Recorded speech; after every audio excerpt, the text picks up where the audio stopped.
You do come to these events, and you know the fans love to see you. You're very popular. Well, let's see. I did one in England, one in Japan, two in Florida, and then of course today I'm here in Germany. And it's like I say, I never get used to it. No, and you notice each time it seems to be more popular than ever. Even when there isn't a movie to celebrate, celebrating Star Wars just seems to get bigger. Right, and they know more about the movies than I do. Yes, I found that as well. I think I've forgotten more than I knew. When I was actually involved in making the films, I was, always bugging George for minutia and, why am I living with my aunt and uncle? Where's my mother? Where's my father? And he would just make up lies to make me go away. Because he wouldn't tell me the truth. And, but there's so much has been written about it since. They've done novels, they've done technical manuals. I mean, the ancillary market is just enormous. Yeah. And you have to remember, a lot of the characters that we knew on set didn't get a name until Kenner made a toy out of them. So we always called it the medical droid. It wasn't IG-88 until it was a toy. The dustbin robot. Who was that? I don't know what... R2-D2? No, the little one that walked around and his feet went like this. Is it like the Gonk droid? That's the Gonk droid, I think, Mark. That was a good impression. Thanks very much. Very good thing. By the way, those Lukes at the beginning of the show were making me a little nervous. They were very, very good. Very good. And Mark Daniels is an amazing... Isn't he terrific? How warm up guy? Wasn't he great? Yeah. I mean,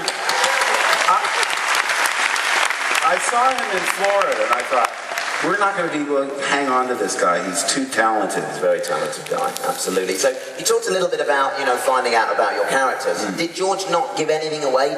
Did you find out anything while you were making the film that that wasn't in the script, basically? Well, obviously I was trying to fill in the gaps, for myself and to understand the story better. But famously, when we did Empire, in the script, it didn't say, I am your father. He said, you don't know the truth. Obi-Wan killed your father. And I still did that, no, like it is, but the line that was supposed to be dubbed in later was, Obi-Wan killed your father. Now, if we did this on a Tuesday, let's say, by Thursday, there was only 48 hours before, on the front page of one of the English tabloids was, Guinness head baddie in Star Wars 2. Oh.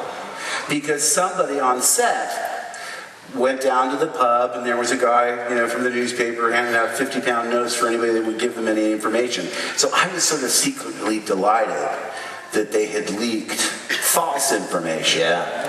But Irvin Kershner brought me aside and he said, okay, I'm going to tell you something, and I know this, and George knows this, and now I'm going to tell you.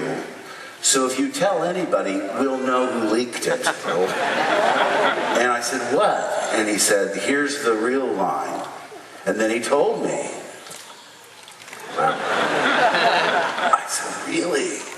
So fantastic. What a secret. I mean, I'm sure I'd get White House clearance because I didn't leak it. I was too afraid. I mean, I'm not boasting. I was just, too terrified to be figured as the guy that ruined the ending.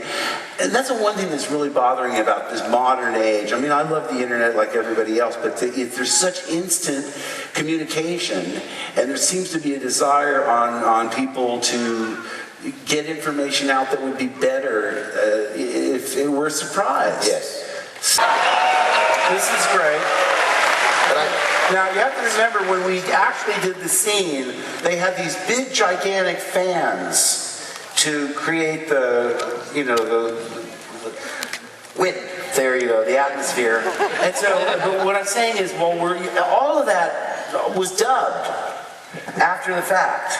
There's almost no original sound in the movies. You have to go back after the fact and redub all those things you did because the fans are going, I couldn't even hear what he was saying. So I knew when they did close-ups, I could do just my line. But in the two shots, I would go by, gestures. knowing when to come in with my line because I couldn't hear anything they were saying. So you're going to have it much better than I did. I am. I'm not going to put the faceplate on because then people won't see my face. All right. That actually looks more ridiculous than I thought it was going to. I look like Rick Moranis in Spaceballs, don't I? Yeah, dark helmet. Okay, so we'll go through this stage by stage. Let me watch from here, like the audience. You're going to be like the audience. Yeah. Remember, you're mentoring this guy, okay? Okay. Telling us what to do and what he should say and when he should say it, kind of thing, okay? Sure. Well, as you know, you're frustrated now because he's clearly got the, no pun intended, upper hand. Yes. So you're losing. You're losing. There's a little bit of a poor sport that comes out in Luke, you know, here, when you see how frustrated he is. Okay, so we'll have a bit of a fight. We'll get to the hand moment, then we'll have a bit more mentoring at that point. Sure. Okay? All right. So here we go. And action. Look at you. You can hold a microphone and fight with a lightsaber at the same time. He's going for a low shot. He's a bit crafty. Oh, no, you haven't gone down. Back. You're pushing me back. That's right. Now, and I'm here. Boom.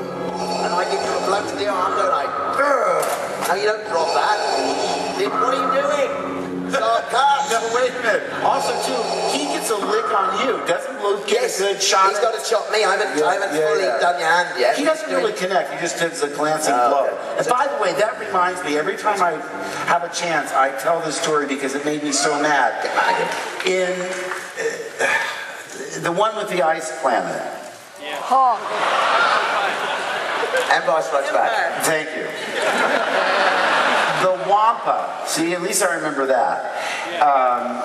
When they explain the scene to me, I do this. I was doing a blow with the lightsaber towards the camera. They were going to have it because they had the guy in a costume, but they're going to trick it up later and do a little more detail.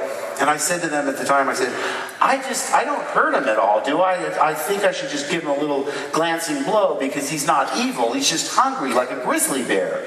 There's no maliciousness on the part of this Wampa. And they said, oh yeah, don't worry about it. Just do this towards the camera, and then when we do the reverse, he'll just have a little piece of fur fly off. Well, you saw what happened. Not only do I cut his arm off, but they do a close-up of his arm falling to the floor. I never got over that. I've never trusted any of them since. Okay, so